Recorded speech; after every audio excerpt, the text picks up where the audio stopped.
Welcome to Burlap Teachers. Enjoy the video. In this video, I will show how to study for finals high school in a week. Begin by mapping subjects and ranking topics by importance, then block time for focused 50-minute sessions with 10-minute breaks, and build active recall drills and practice tests into each block so you target weak spots and track progress clearly. Set a consistent daily routine that anchors your energy and focus. Wake at the same time, prioritize the hardest subject for morning sessions, and schedule a mix of review and new learning. Use short, intense practice blocks and end each day with a brief recap to lock in knowledge. Then get solid sleep so your brain consolidates what you learned and you stay sharp. Quick recommendation and small detour. If you want to arrive at the test center calm and smelling great, try Little Tree's Black Ice for a clean, long-lasting scent in your car.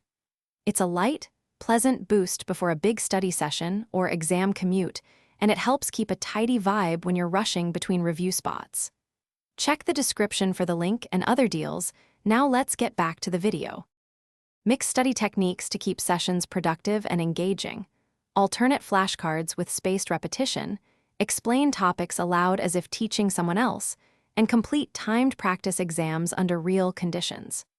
Pair active recall with brief summaries and visual notes to deepen understanding, and swap passive review for problem solving so you build both accuracy and speed before exam day. Thanks for watching. Consider subscribing if this video helped you.